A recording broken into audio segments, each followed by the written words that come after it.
Hello students. SSC CGL pre 2025 को आप target कर रहे हैं, तो इस सीरीज में आप लोगों को टोटल 15 पेपर्स करवाए जाएंगे और उन सब का सोल्यूशन भी रहेगा। फर्स्ट पेपर जो आपका है उसका सोल्यूशन हम लोग करवा रहे हैं, इंग्लिश वाले पार्ट का और बाकी सेगमेंट्स का भी रहेगा। सबसे पहले तो आप लोगों का फर्स्ट क्वेश्चन है, select the word which means the same as the group of words underlined in the given sentence. आपको जो है कुछ वर्ड्स दे रखे हैं, ग्रुप ऑफ वर्ड्स हैं और वो वन वर्ड के लिए दे रखे हैं। आपको उसके लिए वन वर्ड बताना है और लिखा है statement, even see through them, one can't even see through them. यहां से स्टार्ट करना, one can't even see through them. कोई व्यक्ति जो है नहीं देख सकता, उसमें से नहीं देख सकता। इसका मतलब आप जो है किसी ऐसी चीज के बारे में बात कर रहे हैं जिसमें से आप देख नहीं सकते आर पार। ऑप्शंस हमारे सामने है ब्लैक, तो एक बच्चा सोच रहा है ब्लैक कर देता हूं, ब्लैक के आर पार भी तो नहीं देख सकते। देखो ब्लैक एडजेक्टिव है और वो कलर को डिनोट करता है। उसके लिए हम लोग वर्ड यूज करते हैं ओपेक। ओपेक का मतलब ही होता है कोई चीज जो अनक्लियर है, अनक्लियर है, धुंधला दिखता है, वेग होता है, उसके लिए यूज किया जाता है ओपेक। और हम साइंस में भी पढ़ते हैं कि ओपेक का मतलब है जिससे आदमी नहीं देख सकता। अगला डर्टी मतलब गंदा होता है। ट्रांसपेरेंट का मतलब होता है one can see through, one can see through. तो अगर आदमी देख सकता है तो उसके लिए होता है ट्रांसपेरेंट। इसीलिए कहा जा सकता है कि ट्रांसपेरेंट का एंटोनिम भी होता है ओपेक। ओपेक का मतलब क्लियरली आप नहीं देख पा रहे हैं। अगला क्वेश्चन है आपका क्वेश्चन नंबर 2। यहां पर आपको जो ईडियम दे रखी है उसका मीनिंग बताना है, by leaps and bounds. Leap का मतलब ही होता है छलांग लगाना, तो हम लोग हिंदी में बोलते हैं दिन दोगुनी रात चौगुनी तरक्की करना। बहुत तेजी से आप आगे बढ़ रहे हो उसको बोलते हैं बाय लीप्स एंड बाउंड्स। तो स्लोली तो धीरे धीरे होता है। अननोइंगली मतलब अनजान ढंग से आप कर रहे हो, वो भी नहीं होगा। एक है रैपिडली, रैपिडली का मतलब होता है तेजी से, बिल्कुल सही है, क्विकली। और नॉर्मली मतलब जो नॉर्मल स्पीड रहती है उससे।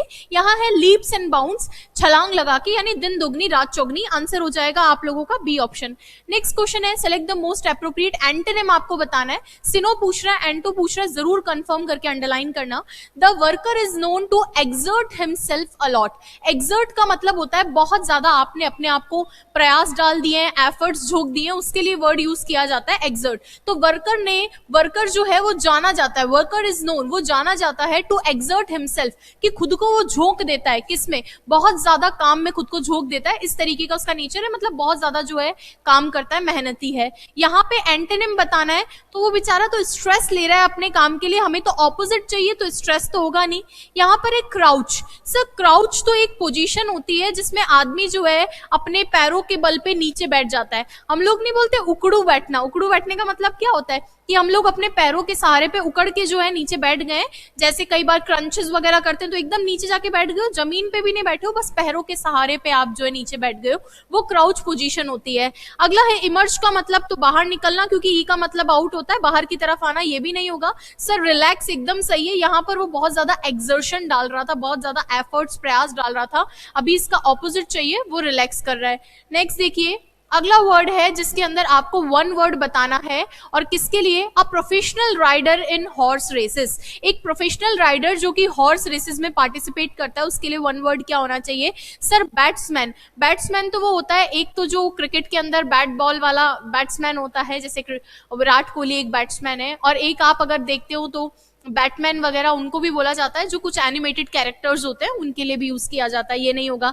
स्टंटमैन जो स्टंट दिखाता है मूवीज वगैरह में, वो होता है। सर जॉकी एकदम सही है। एक बच्चा सोचेगा ये तो फेमस ब्रांड है गारमेंट्स के लिए, जॉकी का मतलब ही वही होता है जो घुड़सवार के लिए यूज किया जाता है। इक्वेस्ट्राइन भी इसके लिए बोला जाता है, क्योंकि आप जानते हो इक्वाइन वर्ड भी हॉर्स रिलेटेड है, तो दोनों तीनों को एक साथ याद कर लो, तो जॉकी वर्ड उससे रिलेटेड है। अगला वर्ड है साउथ पाव। ये पूछ सकते हैं सर लेफ्ट हैंडेड जो होता है उसके लिए यूज किया जाता है, लेफ्ट हैंडेड के लिए यूज किया जाता है साउथ पाव। तो सारे वर्ड हमने डिस्कस कर लिए।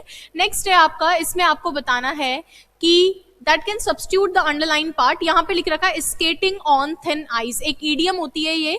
planning to go for a movie just before final year examination is nothing। Plan करना, क्या क्या प्लान करना, जाना प्लान करना, कहाँ, मूवी के लिए। मूवी कब, just before final exam, final exam से जस्ट पहले मूवी के लिए जाना कुछ नहीं है, किसको छोड़कर, बट स्केटिंग, नथिंग बट, यानी इसको छोड़कर कुछ नहीं है, किसको छोड़कर, स्केटिंग ऑन थिन आइस। आप पतली परत की आइस पे अगर स्केटिंग कर रहे हो तो आप जानते हो एक डेंजरस कंडीशन है। तो ये कह रहा है कि अगर आप एग्जाम से पहले मूवी देखने जा रहे हो तो ये एक तरह से आप अपने आप को खुद जोखिम में डाल रहे हो। इसको आपको सूटेबल एक्सप्रेशन देना था, डूइंग हार्ड वर्क। ओहो, थिन आइस पे चल रहे हो तो हार्ड वर्क कर रहे हो क्या? नहीं। एंजॉइंग द मोमेंट, एंजॉय भी नहीं कर रहे हो, आप रिस्की सिचुएशन में। गोइंग टू हिल स्टेशन, नहीं। आप जानते हो कि ईडियम का जो है डायरेक्ट मीनिंग नहीं होता है, उनका लिटरल मीनिंग नहीं होता, उनके पीछे हिडन मैसेज होता है। Being in a risky situation, आप थिन आइस पे चल रहे हो तो आप रिस्की सिचुएशन में, आंसर डी ऑप्शन होगा। नेक्स्ट देखिए क्वेश्चन नंबर 6 है, to select the incorrectly spelled word, इनमें से कौन सा गलत है? इक्वली एकदम सही लिख रखा है। अकर्ड की स्पेलिंग में डबल आर आता है, ये स्पेलिंग यूजुअली पूछी जाती है और जो क्वेश्चंस हम लोग कर रहे हैं ये मोस्ट प्रोबेबली सारे प्रीवियस ईयर है तो इंपॉर्टेंट है, रिपीट होंगे। तो अकर्ड की स्पेलिंग गलत लिख रखी है। अनविलिंग, अनिच्छुक के लिए यूज किया जाता है, जो जिसकी इच्छा नहीं है, ये भी सही स्पेलिंग है। और आर्ग्यूमेंट की स्पेलिंग भी सही दे रखी है। अगला है, आपको बोल रखा है कि इसमें कुछ ना कुछ एरर है किसी पार्ट में, आपको बताना है किस पार्ट में एरर है। We were grateful for a book they gave us, हम लोग ग्रेटफुल थे किसके लिए? उस बुक के लिए ग्रेटफुल थे जो उन्होंने हमें दी थी। तो उन्होंने जो हमें बुक दी थी वो कोई भी बुक हो गई या कोई पर्टिकुलर बुक, तो उन्होंने जो मुझे बुक दी थी उस वाली बुक के लिए, उसी बुक के लिए हम लोग ग्रेटफुल थे। कोई पर्टिकुलर डेफिनेट बुक है, इसीलिए यहाँ पर अ बुक नहीं द बुक आना चाहिए, कि हम लोग ग्रेटफुल थे उस बुक के लिए जो उन्होंने हमें दी थी। नेक्स्ट देखिए क्वेश्चन नंबर 8 है, इसमें भी अगेन आपको एक एरर दे रखी है और आपको उसको आइडेंटिफाई करना है। Can we go to visit, can we go visit, अच्छा सीधा सीधा लिख दिया, दो वर्ब एक साथ। आप सेकेंडरी वर्ब का यूज करते हैं, सेकेंडरी वर्ब में इन्फिनेटिव जिरंड पार्टिसिपल का यूज किया जाता है, आप जानते भी है। तो सेकेंडरी वर्ब के लिए आप ऐसे ही गो विजिट नहीं लिख सकते। अगर हेल्प होता है ना तो हेल्प अपने साथ में बेयर इन्फिनेटिव ले लेता है, लेकिन बाकी जो वर्ब्स होती है वो इन्फिनेटिव लेती है। तो कैन वी गो, क्या हम लोग जा सकते हैं? क्यों जा सकते हैं? विजिट करने के लिए। तो यहाँ पे टू विजिट होना चाहिए, और विजिट कहाँ करना है? अ स्टैचू ऑफ लिबर्टी नहीं, द स्टैचू ऑफ लिबर्टी। दोनों में से कोई भी एरर पकड़ में आती तो आंसर तो आ ही जाता, और यूनाइटेड स्टेट्स के साथ में द आना चाहिए, ये एकदम सही है। तो ये एरर भी पकड़ में आ गई है।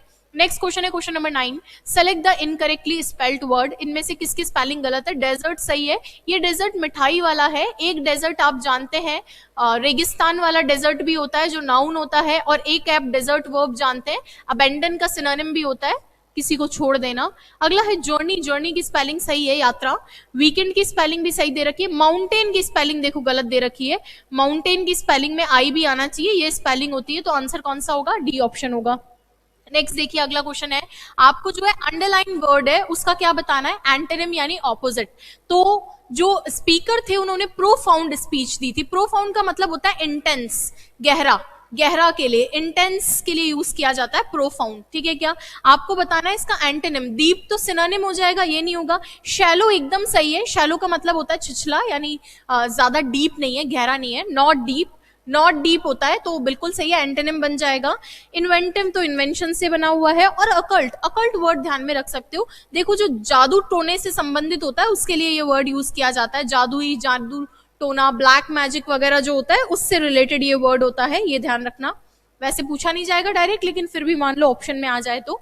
नेक्स्ट है, ही बिहेव्ड रूथलेसली, आपको सिनोनिम बताना है उससे, रूथलेस होकर यानी रूखा व्यवहार उसने किया था। तो वियर्ड तो अजीब होता है, वियर्ड का मतलब तो अजीब होता है। पोलाइटली मतलब विनम्रता से, वो हम्बली, मॉडेस्टली वो भी नहीं होगा। इनह्यूमनली बिल्कुल सही है, इनह्यूमन बिहेवियर होता है ना, अच्छे से नहीं, क्रूरता भरा, तो उसके लिए एकदम सही है रूथलेस। अनएक्सपेक्टेडली मतलब अनएक्सपेक्टेड है, वो भी नहीं होगा आंसर। चलिए नेक्स्ट देखिए अगला क्वेश्चन है क्वेश्चन नंबर 12, उसमें भी आपको एंटोनिम बताना है किसका? Repetitive and monotonous task. Monotonous, monotonous का मतलब होता है बोरिंग, एक जैसा, बोरिंग या फिर एक जैसा। मोनोटोनस, मोनोटोन क्या होती है? एक जैसी। आपको डेली एक ही जैसा खाना मिलेगा तो डेफिनेटली आप बोरिंग महसूस करेंगे। तो मोनोटोनस मतलब एक ही जैसा, एक ही टोन में। मोनो मतलब सिंगल और टोन मतलब एक ही जैसी टोन में, तो बोरिंग वर्क के लिए यूज किया जाता है। मोनोटोनस टास्क है। इसका एंटोनिम चाहिए। पायस का मतलब तो प्योर होता है, पायस का मतलब तो प्योर होता है, आप जानते हैं दूध वगैरह के पैकेट्स आते हैं उन पे लिखा हुआ रहता है। थ्रेटनिंग का मतलब होता है खतरनाक, तो खतरनाक भी नहीं चाहिए हमें तो।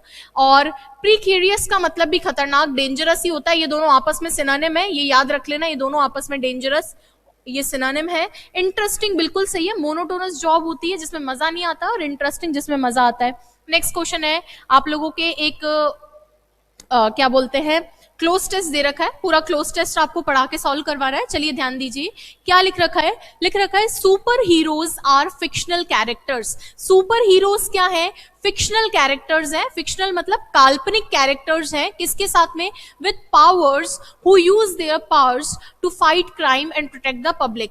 सुपर हीरोज क्या होते हैं? फिक्शनल कैरेक्टर होते हैं। वो किसके साथ में, किस तरह की पावर के साथ में फिक्शनल कैरेक्टर्स होते हैं, और जो क्या करते हैं, यूज करते हैं अपनी पावर को क्राइम के खिलाफ और पब्लिक को बचाने के लिए, और क्राइम के खिलाफ अपनी पावर को यूज करते हैं। क्लोज टेस्ट का सीधा सा हिसाब किताब है, जो भी सेंटेंस आपको दे रखा होता है उसी को आप समझने की कोशिश करो कि सीधा सा कह रहा है कि सुपर हीरो पे पैसेज है कि सुपर हीरो कौन होते हैं? फिक्शनल कैरेक्टर्स हैं, और उनके साथ उनके पास कैसी पावर रहती है। तो सुपर हीरो इमेजिन करो, जैसे बैटमैन वगैरह ये सब सुपर हीरोज होते हैं। आयरन मैन, बैटमैन, अजीब अजीब कार्टून कैरेक्टर्स आते हैं ना, फिक्शनल कैरेक्टर। तो उनके पास कैसी पावर होती है? प्रैग्मेटिक। प्रैग्मेटिक का मतलब तो होता है प्रैक्टिकल। तो क्या प्रैक्टिकल पावर होती है? नहीं। एक्स्ट्राऑर्डिनरी, बिल्कुल। नॉर्मल ह्यूमन बीइंग से उनको सुपर हीरो बोर ही क्यों रहे? क्योंकि उनके पास एक्स्ट्राऑर्डिनरी पावर्स होती हैं। फैमिलियर का मतलब तो होता है सिमिलर, जिनसे आप परिचित है, जिनको पहले से जानते हैं। और हेरिडिटरी मतलब आनुवांशिक। तो ये कुछ भी नहीं होगा। आंसर कौन सा होगा? एक्स्ट्राऑर्डिनरी। भाई सुपर हीरो बोली क्यों रहे? क्योंकि उनके पास एक्स्ट्राऑर्डिनरी पावर्स होती है। तो ये हो गया फर्स्ट ऑप्शन आपका फिल इन। नेक्स्ट है अगला ऑप्शन, आगे लिख रखा है सम पॉपुलर सुपर हीरोज।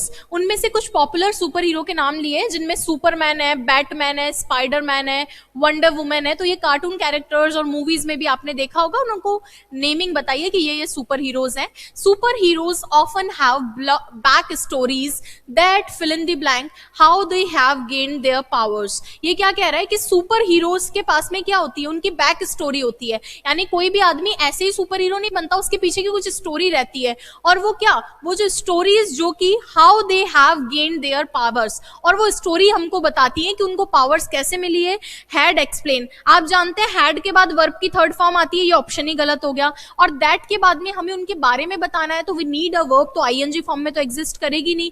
अब बचा that, explain, was explain. B form के बाद में भी वर्ब की फर्स्ट फॉर्म नहीं आती है, तो ये तो रिजेक्ट हो गए तीनों ऑप्शन। आंसर वैसे भी बच गया। और स्टोरीज प्लूरल है, तो सिंगुलर, आप जानते हैं कि सिंगुलर वर्ब नहीं आनी चाहिए थी, प्लूरल फॉर्म की वर्ब आनी चाहिए। तो वर्ब की फर्स्ट फॉर्म जो है एकदम सही है कि जो सुपर हीरोज होते हैं वो अक्सर बैक स्टोरीज रखते हैं, और वो स्टोरी एक्सप्लेन करती है कि हाउ दे हैव गेन्ड, कि किस तरीके से उन्होंने गेन किया है, किसको, उनकी पावर्स को। आगे देखिए आगे क्या लिख रखा है। Fill in the blank, being born with special powers, being bitten by a radioactive spider, or being exposed to cosmic radiation. आगे वो बता रहा है कि कैसी कैसी पावर्स होती है, जैसे being born with special powers की कुछ सुपर हीरोज उनकी बैक स्टोरीज है ना, तो बैक स्टोरीज के बारे में बता रहा है कि कुछ जो है वो किससे सुपर पावर्स, स्पेशल पावर्स के साथ में जन्मे होते हैं। कुछ को जो होता है रेडियो एक्टिव स्पाइडर ने काट लिया, उसमें स्टोरी होती है कि एक बार वो जा रहा होता है और उसको रेडियो एक्टिव स्पाइडर काट लेती है, फिर उसके अंदर ताकत आ जाती है। और आपने ऐसी क्रिश 3 टाइप की मूवीज देखी है, तो उनमें भी देखा होगा किस तरीके से जो है सुपर हीरोज के पास पावर्स आती हैं। नेक्स्ट है being exposed to cosmic radiation, या फिर कोई कॉस्मिक वर्ल्ड की रेडिएशन है जिनके कांटेक्ट में आदमी आ जाता है और उसके पास सुप्रीम पावर्स आ जाती हैं। तो ये कुछ टाइप्स उसने बताए। तो इंस्टेड तो अपने साथ में ऑफ लेता है, और इंस्टेड का मतलब के बजाय होता है अगर प्रेपोजिशन बनता है तो। सच एज एग्जाम्पल को दिखाता है, तो बिल्कुल सही है। वो बोल रहा है ना कि बैक स्टोरीज है, और बैक स्टोरीज क्या क्या, कि उनके पास स्पेशल पावर्स जन्म से ही है, या फिर उनको रेडियो एक्टिव स्पाइडर ने खा लिया, या फिर जो है एक्सपोज्ड हो गए, वो सामने आ गए किसके, वो कॉस्मिक रेडिएशन के टच में आ गए। तो एकदम सही है, एग्जाम्पल को दिखाता है सच एज। अगला है देयरफॉर। सर देयरफॉर और सब्सिक्वेंटली, इनका मतलब होता है इसीलिए।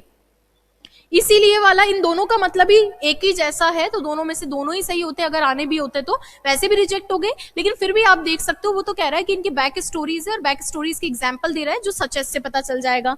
नेक्स्ट देखिए अगला है आपका आगे कहां पर है हम लोग। They usually have a specific outfit or clothing that they wear to hide their identity and protect while fighting crime. वो यूजुअली क्या रखते हैं, एक स्पेसिफिक आउटफिट रखते हैं। आप जानते हैं कि स्पाइडरमैन है तो उसकी एक ड्रेस होती है रेड कलर की, वेब वगैरह होता है, और उनकी जो आउटफिट और क्लोथिंग है वो अलग तरीके की होती है, और they were to hide their identity, और वो इसलिए पहनते हैं ताकि उनकी आइडेंटिटी छुप जाए। मास्क वगैरह लगा, क्रिश के अंदर मास्क लगा हुआ होता है, तो सुपर हीरो की जो है आइडेंटिटी यूजुअली छुपी हुई रहती है।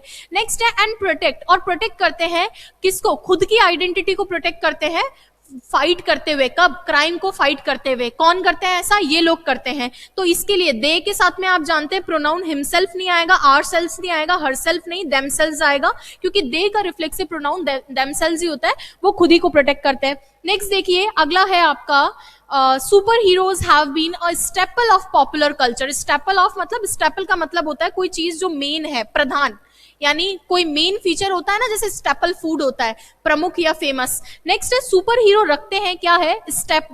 स्टेपल ऑफ पॉपुलर कल्चर, यानी बहुत फेमस इनका कल्चर रहा है।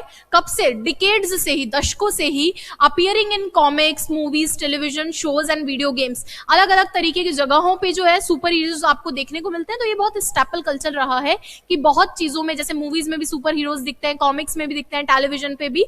तो ये तो वैसे भी डिकेड्स आ रहा है, दशकों से। आप जानते हैं सिंस और फोर का यूज किया जाता है टाइम के लिए, टाइम को डिनोट करने के लिए।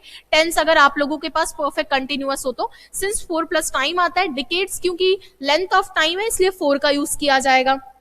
अगला क्वेश्चन है, he behaves if he were a king. वो बिहेव करता है, वो ऐसे बिहेव करता है मानो किंग हो। आगे वैसे भी वर लग रहा है, इसका मतलब इमेजिनरी सेंटेंस है। तो इफ का मतलब तो होता है यदि, इफ का मतलब तो यदि है, हमें लगाना होगा एज इफ। एज इफ का मतलब होता है मानो, वो ऐसे बिहेव करता है वो मानो सुपर हीरो है। तो वो है क्या? नहीं। वो राजा है क्या? नहीं है। तो ही वर लगा है, इमेजिनरी एकदम सही है। ही हैज बीन बिहेविंग, आप जानते हो कि बिहेव जो होती है स्टैटिव वर्ब होती है, उसका कंटिन्यूअस तो वैसे भी नहीं बनता। तो ये भी नहीं, ये भी नहीं, ये भी नहीं। आंसर तो वैसे ही दिख गया था कि कंटिन्यूअस नहीं बनता है, स्टैटिव है। और वैसे भी पता चल गया इफ नहीं आएगा, एज इफ आएगा। एज इफ का मतलब मानो। नेक्स्ट है, what do you like to do on your free days other than. आप लोग क्या पसंद करते हैं अपने फ्री डेज पे करने के लिए? खाली टाइम पे तुम लोग क्या करते हो मूवीज देखने के अलावा? तो सर देन ऑलरेडी प्रेपोजिशन है, तो प्रेपोजिशन के बाद में ऑब्जेक्ट आता है। ऑब्जेक्ट की जगह पे या तो नाउन आता है या फिर क्या आता है? प्रोनाउन आता है। और अगर प्रेपोजिशन के ऑब्जेक्ट की जगह वर्ब लगाना हो तो वर्ब को आईएनजी के साथ जिरंड फॉर्म में लगाया जाता है। आप जानते हैं कि प्रेपोजिशन का ऑब्जेक्ट इन्फिनेटिव नहीं हो सकता है, प्रेपोजिशन का ऑब्जेक्ट जो है जिरंड होता है। तो ये भी जिरंड नहीं है, ये भी जिरंड नहीं है, ये जिरंड है। हैविंग वॉच्ड नहीं, देखने के अलावा, देख चुके होने के अलावा नहीं। ये तो दिखाता है परफेक्शन को कि काम हो गया है। देख चुके होने के अलावा नहीं, देखने के अलावा। तो यहाँ पे आंसर होगा बी ऑप्शन कि what do you like to do on your free days other than watching movies. Movies देखने के अलावा आप क्या करते हैं? नेक्स्ट है, select the most appropriate idiom या फ्रेज आपको बतानी है। एक्चुअली फ्रेजल वर्ब है। सर ब्रोकन का मतलब होता है आप डेलिबरेटली किसी के घर में घुस रहे हो, बोलते हैं ना चोरी वगैरह के लिए, सैंदमारी के लिए। सैंदमारी होती है ना जिसमें आदमी कुछ चुराने के लिए या एक मोटिव के लिए किसी के घर में एंटर कर जाता है, उसको बोलते हैं ब्रेक इन या ब्रेक इनटू। दोनों इडियम, दोनों जो है फ्रेजल वर्ब यूज होती है। ब्रेकअप आप जानते हैं, रिलेशनशिप का ब्रेक होना कहलाता है ब्रेकअप। आपको यहाँ क्या करना है? कार को on the way to college yesterday, कल मेरी कार खराब हो गई। सर ब्रेक डाउन पर्सन का भी होता है और मशीन का भी होता है। पर्सन खराब हुआ है, इसका मतलब अब वो डिसीजन लेने की क्षमता नहीं है, उसका दिमाग खराब हो गया है। तो एक ये समझ लो ब्रेकअप की बाद वाली स्थिति में ब्रेक डाउन हो जाता है। और मशीन का ब्रेक डाउन मतलब मशीन खराब हो चुकी है। तो कार तो मशीन ही है, ऑब्वियसली खराब होगी। आंसर होगा सी ऑप्शन। सब ब्रेकआउट का मतलब होता है स्प्रेड होना। जैसे फायर ब्रोक आउट यानी आग जो है फैल गई। कोई डिजीज स्प्रेड आउट होती है, कोई डिजीज ब्रोक आउट होती है, जैसे कोविड ब्रोक आउट, तो वो कोविड फैल गया। तो कोई भी चीज स्प्रेड होती है उसके लिए ब्रेकआउट यूज किया जाता है। नेक्स्ट देखिए, अगला है, US building was built in the year 1800। US की बिल्डिंग कौन से ईयर में बनी थी? तो यूएस की बिल्डिंग का नाम बताना है। अब बच्चे सोचेंगे कैपिटल वाली बिल्डिंग की बात कर रहा होगा जो कैपिटल में है। नहीं, एक्चुअली जो होता है कैपिटल एक वर्ड होता है जिसका मतलब ही होता है बिल्डिंग, जहां पर जो है कुछ ना कुछ वर्क चलता है, एडमिनिस्ट्रेटिव वर्क चलता है, उसके लिए यूज किया जाता है। इंपॉर्टेंट ये वर्ड है कैपिटल, कैपिटल। बिल्डिंग के लिए ध्यान रखना, कैपिटल यूज किया जाता है। कैपिटल राजधानी होती है। कैनिबल जो होते हैं वो जो इंसानों को खाते हैं, नरभक्षी, इनके लिए वर्ड यूज किया जाता है। जैसे हर्बीवोरस होता है जो किसको खाता है? हर्बीवोरस जो हर्ब्स को खाता है उसके लिए यूज किया जाता है। ठीक है, नेक्स्ट देखिए, कैप्टन आप जानते ही हैं। नेक्स्ट अगला आपको 22 नंबर पे बोला गया है, तो देखने से ही पता चल रहा है कि डायरेक्ट इनडायरेक्ट का है। इनडायरेक्ट दे रखा है और आपको चेंज करना है, किसमें? डायरेक्ट में चेंज करना है। Mrs Lisa suggested that we should purchase the property. तो वो एक सजेशन दे रही है कि हम लोगों को क्या करनी चाहिए? प्रॉपर्टी खरीदनी चाहिए। ऑप्शंस है, Mrs Lisa said let's purchase property, बिल्कुल सही है। लेट्स करके हम बोलते हैं ना, लेट्स गो, चलो चलते हैं। तो सजेशन भी होता है, और किसके लिए होता है? दोनों के लिए। मैं बोलूंगी तो मेरे लिए भी है और आपके लिए भी है, दोनों के। लेट्स गो, चलो चलते हैं, तो कौन जाएगा? हम दोनों ही तो जाएंगे। तो अभी तक तो सही लग रहा है, फिर भी नीचे वाले देख लो। Mrs Lisa said property must be purchase, खरीदी जानी चाहिए। अरे ये तो कह ही नहीं रहा है, और इसको पैसिव क्यों बनाया? Unnecessary. Mrs Lisa told you may purchase the property, ये यू में, ये तो परमिशन के केस में हो सकता है, पॉसिबिलिटी के केस में हो सकता है, ये नहीं।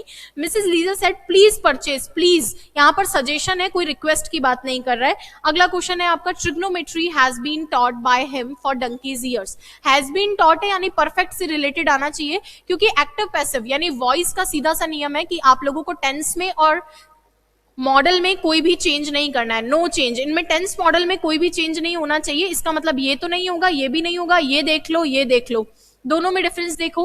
ही has been trigonometry teaching, has been के बाद ट्रिग्नोमेट्री टीचिंग थोड़ी होगा, ही हैज बीन टीचिंग होना चाहिए, ये भी नहीं होगा। आंसर है ये। वैसे तो देखो परफेक्ट कंटिन्यूअस का बनता नहीं है, और बनता है तो सेम इसी तरीके से बनता है कि he has been teaching trigonometry for donkey's year, तो trigonometry has been taught by him for donkey's year. ठीक है क्या? नेक्स्ट देखिए, अगला है, अब आपको 24 नंबर पे एक पैराजम्बल दे रखा है PQRS, जिसमें आपको मैच करना है।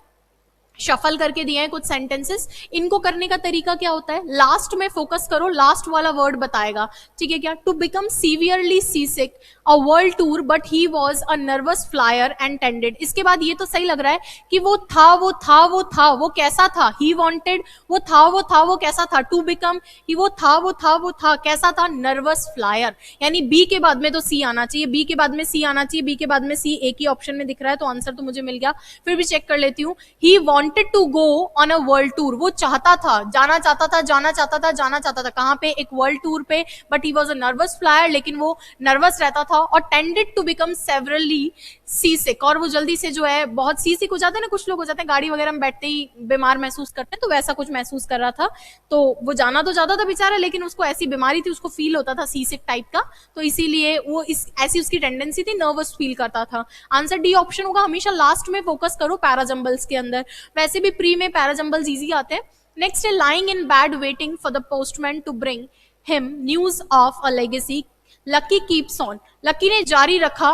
देखो वैसे भी हमें सब्जेक्ट और वर्ब चाहिए, तो लकी ने जारी रखा, व्यक्ति का नाम है, लकी ने जारी रखा क्या? Lying in the bed, bed पे लेटे रखना जारी रखा। DA for the postman, postman लाएगा, लाएगा, लाएगा, पोस्टमैन क्या लाएगा? न्यूज लाएगा, तो बी के बाद में तो सी आना चाहिए। बी के बाद में सी सिर्फ दो ऑप्शन में है। अब इनको चेक कर लेना था फटाफट से कि लकी रहता है, लकी कैसा रहता है? हमेशा लेटे रहता है, lying in the bed, bed में वेट करते हुए लेटा रहता है। और वेट किस चीज का? Lucky keeps on lying in the bed waiting for the postman, postman का वेट करते हुए, टू ब्रिंग हिम, वो लाएगा, क्या लाएगा उसके लिए? न्यूज ऑफ लेगेसी लाएगा। तो यहाँ पे जो है स्टार्ट डी से होना चाहिए। आंसर कौन सा होगा? B option. इसी के साथ में ये वाला सोल्यूशन आपका कंप्लीट हो गया है। I hope the session was interesting and useful for you. Thank you so much students. Next session में मिलूंगी। एवरी संडे पेपर होगा। इसके ज्वाइन करने के लिए आपको कुछ नहीं करना है, या तो VIPM अकेडमी एप्लीकेशन डाउनलोड कर लो, वहां पर ये टेस्ट सीरीज आपको बहुत ही नॉमिनल चार्जेस पे मिल जाएंगी। 50 रुपीज की टेस्ट सीरीज है, 15 पेपर आप लोगों को मिलेंगे इसमें। और ऑफलाइन भी आप कर सकते हो, VIPM का ऑफलाइन सेंटर है, VIPM ऑफिस गोपालपुरा पे, वहां विजिट कर सकते हो। Thank you so much, stay connected. नमस्कार दोस्तों, VIPM इंस्टीट्यूट के ऑनलाइन प्लेटफॉर्म पर आप सभी का स्वागत है। एक टारगेट बैच, एक टेस्ट सीरीज शुरू कर रखी है SSC प्री को लेकर, और जो आपके SSC प्री 2025 है उसको लेकर के दिया गया है। तो उसमें पेपर्स लिए जा रहे हैं वीकली एक, और उसी टेस्ट सीरीज का जीके का जो पार्ट है उसका सॉल्यूशन मैं आपके लिए लेकर आया हूं। ये आपको 2025 के टारगेट के लिए तैयार की गई है, तो प्लीज देखिएगा। और अगर आपको ये हेल्पफुल लगे तो प्लीज टेस्ट सीरीज को ज्वाइन करिएगा, जो आपको VIPM अकेडमी के ऐप पर आपको देखने को मिल जाएगी। ऑफलाइन और ऑनलाइन दोनों आपके लिए अवेलेबल है। ठीक है, स्टार्ट करते हैं। पहला क्वेश्चन जीके का, मूल संविधान में किसी भी मौलिक कर्तव्य का उल्लेख नहीं किया गया। मूल संविधान में किसी भी मौलिक कर्तव्य का उल्लेख नहीं किया गया। क्यों नहीं किया गया है? यह अपेक्षा की गई थी कि देश के नागरिक अपने कर्तव्यों का दृढ़तापूर्वक पालन करेंगे। यह अपेक्षा की गई थी देश के नागरिक अपने कर्तव्यों का स्वेच्छा से पालन करेंगे। संविधान के अनुसार शुरू में मौलिक कर्तव्य दंडनीय थे, और शुरू में मौलिक कर्तव्यों का पालन करने की अपेक्षा नहीं की जाती थी। तो ध्यान रखिएगा, मूल संविधान में मौलिक कर्तव्यों का उल्लेख क्यों नहीं किया गया? क्योंकि मूल संविधान में मौलिक कर्तव्य थे नहीं। ध्यान रखिएगा, आपके संविधान के अंदर एक 42वां संविधान संशोधन जोड़ा गया था 1976 के अंदर, और उसके तहत आपके 10 मूल कर्तव्य जोड़े गए थे। इसको याद रखिएगा, पहली चीज तो ठीक है। दूसरा इसमें पूछा गया, तो इसका आंसर क्या है कि क्यों उल्लेख नहीं किया गया था?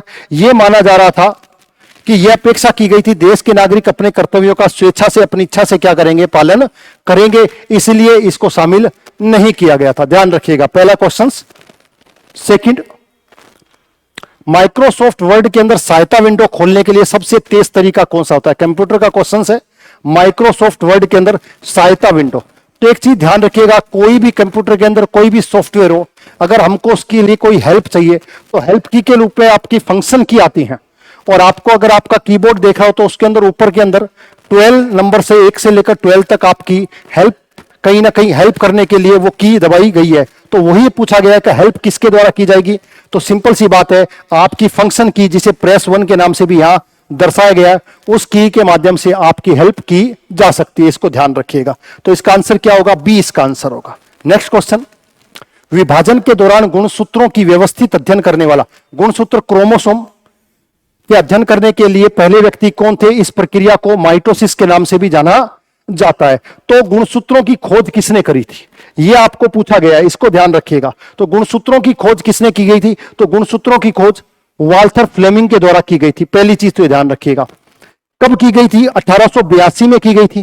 कितने गुणसूत्र होते हैं? 23 जोड़े होते हैं, जिसमें 46 गुणसूत्र आपको देखने को मिलते हैं। इसके साथ ध्यान रखिएगा, मेल के अंदर एक्स और वाई और फीमेल के अंदर एक्स और एक्स, ये ध्यान रखिएगा, ठीक है। नेक्स्ट क्वेश्चन, तो इसका आंसर क्या होगा? सी इसका आंसर होगा। नेक्स्ट क्वेश्चन, भारत की जनगणना 2011, देखिए अभी लेटेस्ट जनगणना शुरू होने वाली है, तो ध्यान रखिएगा उससे पहले 2011 के सब क्वेश्चंस आपसे बारे में पूछे जाएंगे। तो अनुसार निम्न में से किस राज्य में सबसे अधिक बौद्ध आबादी है? बुद्धिस्ट के बारे में बात की गई है, ध्यान रखिएगा। तो बुद्धिस्ट के बारे में 2-3 चीजें ध्यान रखिएगा। महात्मा बुद्ध, ये याद रखिएगा। बुद्ध पूर्णिमा, जिसे बैसाख पूर्णिमा के नाम से भी जाना जाता है, बैसाख पूर्णिमा, इसको ध्यान रखिएगा। धर्मशाला, बुद्धिस्टों की राजधानी भारत के अंदर धर्मशाला, जो कि हिमाचल प्रदेश के अंदर, ठीक है। उत्तर प्रदेश, महाराष्ट्र, मध्य प्रदेश और पश्चिम बंगाल। तो ध्यान रखिएगा, महाराष्ट्र वो स्टेट है जहां पर बुद्धिस्ट सर्वाधिक, यानी कि लगभग पूरे भारत की 60% आबादी महाराष्ट्र राज्य के अंदर निवास करती है। तो बुद्धिस्ट भारत में सबसे ज्यादा कहां मिलेंगे? महाराष्ट्र में आपको देखने को मिलेंगे। भारत में सबसे ज्यादा जनसंख्या कहां है? तो जनसंख्या आपको उत्तर प्रदेश में दिखाई देगी, इसको ध्यान रखिएगा। तो इसका आंसर क्या होगा? इसका आंसर बी आपको देखने को मिलेगा। यह आपके लिए एक फाउंडेशन बैच है एसएससी सीजीएल का, और जो कि आपको गोपालपुरा के अंदर स्टार्ट हो रहा है, और आप वीआईपीएम एकेडमी के ऐप पर डाउनलोड करके इसकी सारी जानकारी ले सकते हो, या स्क्रीन पर जो नंबर दे रखे हैं उन पर आप कांटेक्ट करके इस फाउंडेशन बैच की जानकारी ले सकते हो। फाउंडेशन बैच का मतलब है वास्तव में आपकी एसएससी सीजीएल की तैयारी के लिए बनाया गया स्पेशलाइजेशन बैच, ध्यान रखिएगा। नेक्स्ट, निम्न में से कौन सी पहाड़ी भारत के सबसे पूर्वी भाग में स्थित है? तो पहले तो आपको भारत का पूर्वी क्षेत्र पता होना चाहिए। तो देखिए, पूर्वी क्षेत्र के अंदर 4 महत्वपूर्ण स्टेट्स हैं। सबसे ऊपर है अरुणाचल प्रदेश, उसके बाद नागालैंड, नागालैंड के बाद मणिपुर, और मणिपुर के बाद मिजोरम। ये 4 ऐसे स्टेट हैं जिनको बॉर्डर लाइन स्टेट के रूप में भी जाना जाता है, जो म्यांमार से आपकी सीमा लगाते हैं। पहली चीज तो ध्यान रखिएगा। अब उसमें पूछा गया सबसे पूर्वी भाग में क्या स्थित है? जैंतिया हिल्स, गारो हिल्स, खासी हिल्स या पटकाई बूम हिल्स। तो एक चीज ध्यान रखिएगा, गारो, खासी और जैंतिया, गारो, खासी और जैंतिया, ये 3 की 3 जो पहाड़ियां हैं, ये तो सारी की सारी इस क्षेत्र के अंदर एक स्टेट है जिसका नाम है मेघालय, उसके अंदर है। अब इसने पूछा सबसे पूर्वी भाग में, तो सबसे पूर्वी भाग कौन सा होगा? सबसे पूर्वी भाग अरुणाचल और नागालैंड वाला, जो म्यांमार से लगा हुआ है। तो पटकाई बूम जो पहाड़ियां हैं वो मुख्य रूप से म्यांमार, अरुणाचल प्रदेश और नागालैंड, इन क्षेत्र के अंदर फैली हुई है, और जबकि राजस्थान या भारत के सबसे पूर्व में स्थित है। तो इसका आंसर क्या होगा? पटकाई बूम्स की पहाड़ियां, जो मुख्य रूप से आपको अरुणाचल प्रदेश, साथ साथ के अंदर नागालैंड और साथ साथ में म्यांमार में भी देखने को मिलेंगी, इसको ध्यान रखिएगा। नेक्स्ट, 2011 के क्रिकेट के विश्व कप के फाइनल में श्रीलंका पर जीत के लिए भारत की कप्तानी किसने करी थी? 2011 का वर्ल्ड कप आपको पता है भारत में हुआ था, पहली चीज तो ये ध्यान रखने का। दूसरी, ये फाइनल जो हुआ था किसके बीच में हुआ था? भारत और श्रीलंका के बीच में हुआ था, दूसरी जानकारी ये आपको होनी चाहिए। तीसरी, श्रीलंका का कप्तान कौन था? तो कुमार संगाकारा श्रीलंका के कप्तान के रूप में थे, संगाकारा, इसको याद रखिएगा। फोर्थ, इसमें पूछा क्या है, कप्तानी किसने करी थी? तो इसमें तो कोई डाउट ही नहीं है कि ये क्वेश्चन तो आपके लिए, सबके लिए आसान होगा, इसको ध्यान रखिएगा। लेकिन दो तीन चीज ध्यान रखिएगा। महेंद्र सिंह धोनी को इस मैच के अंदर क्या मिला था? मैन ऑफ द मैच इन्होंने प्राप्त किया था, एक चीज ये हो गई। एक चीज, इस फाइनल के अंदर आपने जब पूरा का पूरा वर्ल्ड कप उठा लिया दूसरी बार 1983 के बाद, सेकेंड बार आपने क्या उठाया? वर्ल्ड कप उठाया, किसका? 20-50 ओवर के मैच का, इसको ध्यान रखिएगा। तो एक चीज और ध्यान रखिएगा, मैन ऑफ द सीरीज के रूप में इस वर्ल्ड कप में युवराज सिंह को जाना जाता है। ये थोड़ी सी डिटेलिंग और आपको पता होनी चाहिए। और कहां पर हुआ था फाइनल? तो फाइनल कहां पे होगा? मुंबई के अंदर वानखेड़े स्टेडियम में, वानखेड़े स्टेडियम के अंदर ये फाइनल मैच खेला गया था, इसको ध्यान रखिएगा। तो आंसर क्या होगा? सी इसका आंसर होगा। सैला नृत्य के संबंध में निम्न कथनों पर विचार कीजिए। एक नृत्य के बारे में पूछा गया है, सैला नृत्य पुरुष कलाकारों का एक समूह है, बिल्कुल पुरुषों के द्वारा किया जाता है, इसको ध्यान रखिएगा। यह बिल्कुल पुरुषों के द्वारा किया जाता है। यह नृत्य बांस की छड़ियों से किया जाता है, बिल्कुल बांस की छड़ियां हाथ में लेकर के नृत्य किया जाता है। तीसरा, यह नृत्य फसलों की कटाई के बाद किया जाता है, बिल्कुल जब फसलों की कटाई हो जाती है यानी कि फागुन महीने के अंदर, उसके बाद यह किया जाता है। तो तीनों की तीनों स्टेटमेंट्स इसकी क्या है? सही है, इसको ध्यान रखिएगा। और मुख्य रूप से यह किया कहां जाता है? तो ध्यान रखिएगा छत्तीसगढ़ के अंदर। और छत्तीसगढ़ के अंदर एक जनजाति रहती है जिसका नाम है गोंड जनजाति, उसके द्वारा यह नृत्य किया जाता है। तो आंसर क्या होगा इसका? डी इसका आंसर आपको देखने को मिलेगा, इसको ध्यान रखिएगा। राजस्व घाटे को कम करने के लिए सरकार निम्न में से कौन से उपाय? कई सारे आपको डेफिसिएट्स देखने को मिलेंगे। उस डेफिसिएट्स में एक डेफिसिएट आपको कौन सा मिलेगा? Revenue deficit. रेवेन्यू डेफिसिएट का मतलब है जितनी इनकम और जितनी आय, राजस्व आय और राजस्व व्यय के अंदर जो अंतर होता है उसे ही घाटे के रूप में जाना जाता है। उन्होंने कहा तो इसको कम करने के लिए क्या किया जा सकता है? मुफ्त उपहार देना, तो मुफ्त उपहार देना तो कभी हो ही नहीं सकता किसी भी घाटे के लिए। सब्सिडी अगर घटाएंगे तो ये ध्यान रखना, सब्सिडी घटाना, अगर घटाना होता तो चीज समझ में आती है, लेकिन यहां पर क्या दे रखा है? घटाना। अगर सब्सिडी बढ़ाएंगे तो सिंपल सी बात है राजस्व घाटे में वृद्धि होगी, और यहां पर क्या करना है? राजस्व घाटे को, डेफिसिएट्स को क्या करना है? अपने को कम करना है, इसको ध्यान रखें। इंक्रीज सब्सिडी नहीं, ठीक है। इंक्रीज मनी सप्लाई, धन आपूर्ति का इससे कोई लेना देना ही नहीं है, किससे? डेफिसिएट से, घाटे से, इसको ध्यान रखें। तो बचा क्या? Tax reform. बिल्कुल टैक्स रिफॉर्म के द्वारा ही हम राजस्व या रेवेन्यू डेफिसिएट्स को क्या कर सकते हैं? कम कर सकते हैं, इसको ध्यान रखिएगा, ठीक है। नेक्स्ट, 1919 के जलियांवाला बाग हत्याकांड में अपनी भूमिका के लिए किस ब्रिटिश कर्नल को अमृतसर में कसाई के रूप में जाना जाता है? इसी कसाई को ब्रिटिश सरकार ने क्या कहा था? अंग्रेजी साम्राज्य का शेर। अंग्रेजी साम्राज्य का शेर कहा था, यह ध्यान रखिएगा, ठीक है। और यह हुआ कब था? तो बैसाखी के दिन 13 अप्रैल को यह घटना घटित हुई थी। तो इसको करने वाला कौन था?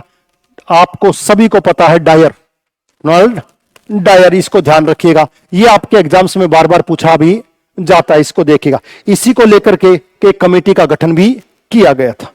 नेक्स्ट क्वेश्चन,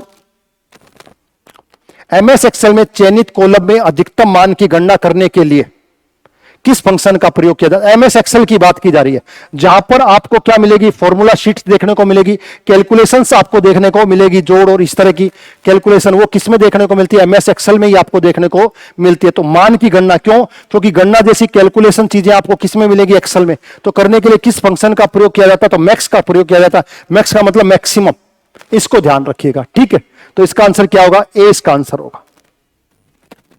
घुड़सवारी के खेल में तब होता है जब घोड़ा या सवार किसी बाधा को ऊंचाई स्थापित करने के लिए छलांग के तत्व को कम करता है। यानी कि जब वो उसके जो बाधा है, उस बाधा को जब वो क्रॉस करने लगता है तो उससे पहले वो अपनी छलांग को, अपनी स्पीड को क्या करेगा? कुछ कम करेगा, उसके तत्वों को क्या करेगा? कुछ कम करेगा, जिससे उसकी स्पीड बनी रहे और वो छलांग लगा सके। तो उसका आंसर क्या होगा? कंटेनर, कर्ब, नॉकडाउन या फिर क्लीन राउंड, तो इसका आंसर क्या होगा? उसको कंटेनर या कैंटर के नाम से भी जाना जाता है, इसको ध्यान रखिएगा। नेक्स्ट क्वेश्चन, क्रिकेट में गेंद की तेज सिर से ऊंचे वाली डिलीवरी जिसको डक किया जाता है, जो जैसे ही ऊपर से आती है तो जो बैट्समैन होता है वो नीचे झुक जाता है, तो उसको क्या कहा जाता है? तो सिंपल सी बात है, उसको बाउंसर के नाम से जाना जाता है। क्रिकेट का क्वेश्चन है, ध्यान रखिएगा। प्रेस और पुस्तकों का पंजीकरण पीआरबी अधिनियम किस वर्ष लागू किया गया था? एक क्वेश्चन है जो आपको गवर्नर जनरल से कहीं ना कहीं पूछा जाता है, इसको ध्यान रखिएगा, एग्जाम्स में भी पूछा गया है, तो ध्यान रखिएगा। ये कब चालू किया गया? 1867 में। इसके समय गवर्नर जनरल कौन थे? लॉरेंस। एक चीज तो ध्यान रखिएगा। अब इसमें क्या किया गया? इसमें कहा गया पंजीकरण करने के लिए आपको हर एक जो भी पुस्तिका है उसका क्या कराना पड़ेगा? रजिस्ट्रेशन करवाना अनिवार्य कर दिया गया, रजिस्ट्रेशन अनिवार्य कर दिया गया, ध्यान रखिएगा। और उस समय गवर्नर जनरल कौन थे? लॉर्ड लॉरेंस के रूप में इनको जाना जाता है। भारत का राष्ट्रीय गीत किस पुस्तक में संकलित है? तो सिंपल सी बात है कि राष्ट्रीय गीत पूछा है तो राष्ट्रीय गीत कौन सा था? वंदे मातरम, यह आपका राष्ट्रीय गीत है।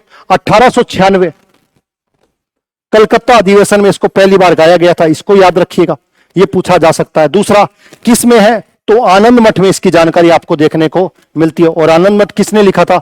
बंकिम चंद्र चटर्जी के द्वारा लिखा गया, चटर्जी के द्वारा इसको लिखा गया था। और 1896 में कलकत्ता अधिवेशन में इसको सबसे पहली बार गाया गया था, यह भी ध्यान रखिएगा, ठीक है। तो इसका आंसर क्या होगा? आनंद मठ। नेक्स्ट, हर साल फरवरी के महीने में, कौन से महीने में? फरवरी के महीने में ऊंट उत्सव कहां पर? राजस्थान पर्यटन विकास निगम के द्वारा कहां आयोजित किया जाता था? ऊंट महोत्सव राजस्थान के लिए, आपको पता ही है राजस्थान की पहचान है ऊंट, जिसे मरुस्थल का क्या कहा जाता है? जहाज के नाम से भी जाना जाता है, जिसको पानी की कम आवश्यकता होती है, जो रेगिस्तान में लंबे समय तक चला जा सकता है, रेगिस्तान के मरुस्थलों में आसानी से जाया जा सकता है, इसलिए भारतीय सेना बीएसएफ ऊंटों का प्रयोग करती है बॉर्डर सेवर में, ध्यान रखिएगा। तो इसका आंसर क्या होगा? कहां पर? ऊंट उत्सव। तो ऊंट को लेकर के ध्यान रखिएगा, बीकानेर के अंदर ऊंट उत्सव मनाया जाता है, इसको ध्यान रखिएगा। और बीकानेर डिस्ट्रिक्ट के अंदर ही ऊंटों को लेकर के एक प्रोग्राम भी स्थापित किया गया, इसको ध्यान रखिएगा। और ऊंटनी के दूध से, यहां पर ऊंटनी का दूध का प्रयोग भी किया जा रहा है, इसको ध्यान रखिएगा। कहीं ना कहीं ऊंट अनुसंधान केंद्र, कौन सा? आपसे कभी पूछ लिया जाए ऊंट अनुसंधान केंद्र कहां पर है, तो वो बीकानेर के अंदर है। और बीकानेर में भी कहां मिलेगा आपको? जोड़बीड़ के अंदर देखने को मिलेगा, ठीक है। तो इसका आंसर क्या होगा? सी इसका आंसर होगा। निम्न में से किस तरल पदार्थ के एंथ्रेसिन को आसानी से घुल जाएगा? किस तरल पदार्थ में एंथ्रेसिन आसानी से घुल जाएगा? जल्दी से इसका आंसर दीजिए, आपके एग्जाम्स में इस तरह के क्वेश्चंस पूछे जा सकते हैं, इनको आसानी से आप जवाब दे सकते हो, ध्यान रखिएगा। तो इसका आंसर क्या होगा? मुख्य रूप से बेंजीन इसका आंसर होगा, जो पानी में आसानी से क्या होती है? घुल जाती है, घुल जाना, इसको ध्यान रखिएगा, ठीक है। नेक्स्ट क्वेश्चन, निम्न में से कौन हिंदुस्तानी शास्त्रीय गायन से संबंधित है? हिंदुस्तानी शास्त्रीय गायन से संबंधित है, कौन है? मल्लिकार्जुन मंसूर, अरुणा साराभाई, निशास या रामानुज आयंगर। इस तरह के प्रश्न आपके एग्जाम्स में कहीं ना कहीं बार बार पूछे जाते हैं, तो इसको ध्यान रखिएगा। इसका संबंध किससे है? मल्लिकार्जुन मंसूर से। किससे? मल्लिकार्जुन मंसूर से, हिंदुस्तानी शास्त्रीय गायन। और एक चीज और ध्यान रखिएगा, मल्लिकार्जुन का संबंध कहां से? इनका संबंध जयपुर से, जयपुर के अंदर जो ख्याल है उनसे इनका कहीं ना कहीं संबंध माना जाता है, इसको ध्यान रखिएगा। और इनका संबंध आपको कहीं ना कहीं कर्नाटक से देखने को मिलेगा, कर्नाटक संगीत से इनका कहीं ना कहीं संबंध देखने को मिलेगा, इसको याद रखिएगा। तो आंसर क्या होगा? ए इसका आंसर होगा। नेक्स्ट, मार्च 2023 में उत्तराखंड सरकार ने राज्य सरकार की नौकरियों में राज्य के कार्यकर्ताओं के लिए कितना क्षैतिज, एक हॉरिजॉन्टल होता है और एक होता है क्षैतिज, पैरेलल, क्षैतिज आरक्षण स्वीकार किया? कहां पर? 2023 में। कौन सी? उत्तराखंड गवर्नमेंट में। तो ध्यान रखिएगा, यहां के मुख्यमंत्री कौन है? पुष्कर सिंह धामी। एक तो ये ध्यान रखिएगा, पुष्कर सिंह धामी। और दूसरी चीज ध्यान रखिएगा, उत्तराखंड भारत का पहला राज्य है, भारत का फर्स्ट स्टेट है जहां पर यूसीसी लागू हुआ है, यूनिफाइड सिविल कोड, ध्यान रखिए। और कौन से? इसकी संविधान के अंदर आर्टिकल 44 में इसकी जानकारी दे रखी है, किसकी? यूसीसी की, समझ में आ गया। और इसको लागू देश के अंदर कहां पर किया? उत्तराखंड के अंदर। तो आजादी के बाद कोई स्टेट जहां पर यूसीसी लागू हुआ वो उत्तराखंड, और उससे पहले की कोई बात करें तो गोवा के अंदर उससे पहले लागू हो चुका है। तो कहने का मतलब दो स्टेट हो गए, गोवा और उत्तराखंड। और अगर पूछा जाए आजादी के बाद, तो आजादी के बाद कौन होगा? उत्तराखंड होगा। वहां पर नौकरियों में कार्यकर्ताओं के नौकरियों के आरक्षण की बात है तो उनको 10% क्या दिया गया? आरक्षण स्वीकृत किया गया। इसको ध्यान रखिएगा। जनगणना 2011 के अनुसार किस केंद्र शासित प्रदेश की बात की गई है, यानी कि यूनियन टेरिटरी की बात की गई है। इसको ध्यान रखिएगा। भारत में सबसे अधिक महिला साक्षरता है। तो यूनियन टेरिटरी में दो चीज ध्यान रखिएगा, दो यूनियन टेरिटरी है, एक दिल्ली और एक पौंडीचेरी। दिल्ली और पौंडीचेरी दो ही थी, बाद में एक और नई बना दी गई जिसका नाम है जम्मू एंड कश्मीर। तो ध्यान रखिएगा यहां 3 ऐसी यूनियन टेरिटरी है जहां पर क्या है? विधानसभा है। विधानसभा का मतलब यहां पर कौन बैठता है? सीएम। और यहां पर मुख्य रूप से कौन बैठेगा? इनके ऊपर एलजी, लेफ्टिनेंट गवर्नर की नियुक्ति होती है। और ये राष्ट्रपति के चुनाव में क्या लेते हैं? भाग लेते हैं। उसी केंद्र शासित प्रदेश में पूछा गया सबसे अधिक महिला साक्षरता दर्ज की गई। तो सबसे अधिक महिला साक्षरता कहां दर्ज की गई? लक्षद्वीप के अंदर। महिला साक्षरता कितनी? 88%। इसको भी आप याद रख लीजिए। समझ में आ गया? और ओवरऑल पूछा जाए तो लक्षद्वीप के अंदर लगभग 92% आपको साक्षरता देखने को मिलेगी। इसको भी याद रख लीजिएगा। तो आंसर क्या होगा? 1 नंबर इसका आंसर आपको देखने को मिलेगा। किस तारे को ध्रुव तारा कहा जाता? तो सिंपल सी बात है, वो तारा जो उत्तरी दिशा में है। कौन सी है? उत्तरी दिशा में। और उत्तरी दिशा में जो होगा तो उसे क्या कहेंगे?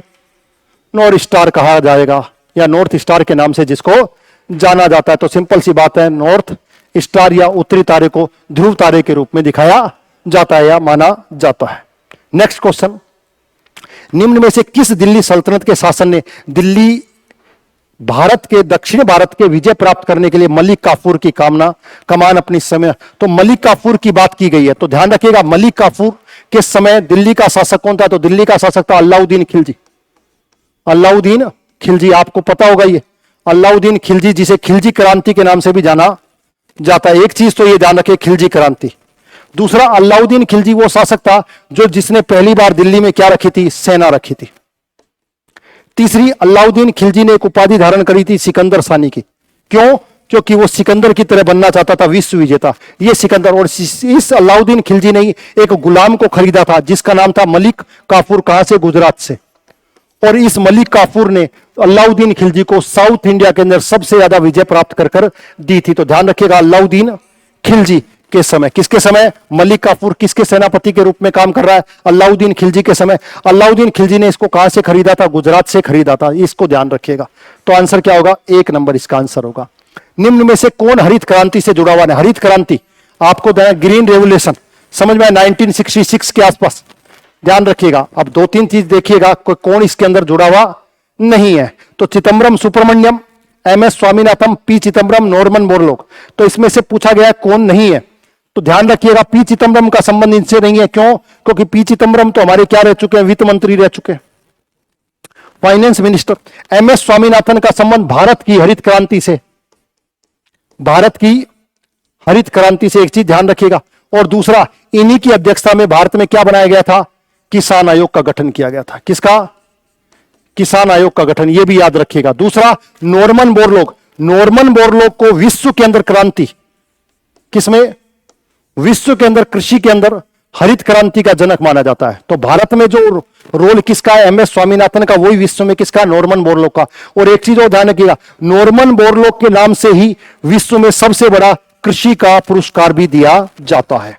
तो ध्यान रखिएगा। तीसरा, चिदम्बरम, बिल्कुल चिदम्बरम रेवोल्यूशन से जुड़े हुए व्यक्ति माने गए हैं। तो इसमें से आंसर क्या पूछा गया कि जुड़े हुए नहीं है? तो P चिदम्बरम का किसी भी प्रकार का कोई संबंध हरित क्रांति से नहीं है। इसको ध्यान रखिएगा। कपड़ा उद्योग के विकास हेतु शुरुआती वर्षों में कपास के उत्पादन में राज्यों का कौन सा? कपास, कॉटन। तो ध्यान रखिएगा, कपास का उत्पादन कहां पर होगा? कपास का उत्पादन वहां पर ज्यादा होगा जहां पर क्या होगी? काली मिट्टी। काली मिट्टी, और काली मिट्टी को रेगुर मिट्टी के नाम से भी जाना जाता है। और ये काली मिट्टी आपको कहां मिलेगी? जहां पर ज्वालामुखी से निर्मित, किससे? यानी कि जहां पर लावा देखने को मिलेगा। तो लावा कहां मिलेगा? महाराष्ट्र में। ठीक है, तो इसके अंदर जोड़ों की कोशिश करोगे तो महाराष्ट्र के साथ एक ही चीज जुड़ी है। क्यों? महाराष्ट्र और गुजरात। तो इसको ध्यान रखिएगा। सूती वस्त्र की राजधानी महाराष्ट्र को कहा जाता है। सूती वस्त्र की इंडस्ट्री के तौर पर गुजरात को भी जाना जाता है। तो गुजरात और महाराष्ट्र सूती वस्त्र उद्योग के रूप में भारत में सबसे ज्यादा फेमस माने गए हैं, इसको ध्यान रखिएगा। बॉम्बे को सूती वस्त्र की कैपिटल के रूप में जाना जाता है, गुजरात के अहमदाबाद को मैनचेस्टर कहा जाता है। तो ये कई सारी चीजें आपको ध्यान रखनी है, ठीक है। इसके अलावा भारतीय संविधान का 42वां संविधान संशोधन अधिनियम पढ़े तो 42वां संविधान संशोधन के बारे में 2-3 चीजें ध्यान रखेगा।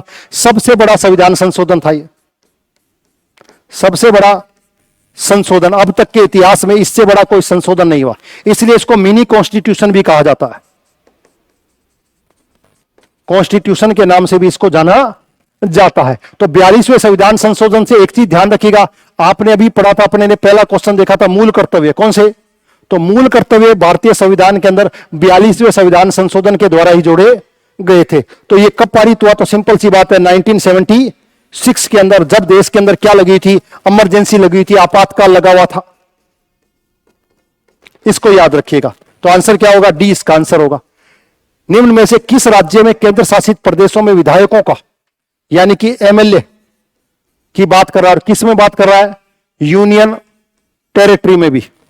2023 में, कब?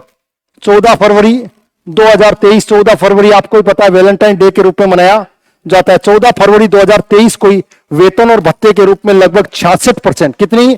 66% ग्रोथ की गई। तो आप अंदाजा लगा सकते हो 66% कितना ज्यादा इंप्रूवमेंट किया गया। तो कहां किया जाएगा? तो सिंपल सी बात है, बिहार, दिल्ली, तमिलनाडु या लक्षद्वीप। तो ध्यान रखिएगा 2013 के अंदर दिल्ली विधानसभा के अंदर विमाल्य जो थे, एमएलए जो थे, उनके वेतन में कितनी वृद्धि की गई? 66% की। और आपको बताइए उस समय मुख्यमंत्री के रूप में कौन थे? अरविंद केजरीवाल। अरविंद केजरीवाल, ठीक है, ये ध्यान रखेगा। अच्छा, इसी से रिलेटेड एक क्वेश्चन है, आज लास्ट क्वेश्चन था ये। इसी के अलावा आपके लिए क्वेश्चन छोड़कर जा रहा हूं, उससे रिलेटेड ये ध्यान रखिएगा। वर्तमान के अंदर जो दिल्ली की सीएम है वो महिला के तौर पर कौन से नंबर की है? महिला के रूप में वो कितने नंबर की है, यानी कि महिला के तौर पर उनका कौन सा स्थान दिल्ली में सीएम के तौर पर आता है? ये आपके लिए क्वेश्चन है। अगला जब पेपर का सॉल्यूशन कराएंगे उसके अंदर इसको आंसर को मैं बताऊंगा और देखेंगे आपने कितने आंसर सही दिए हैं। तो ये सॉल्यूशन था।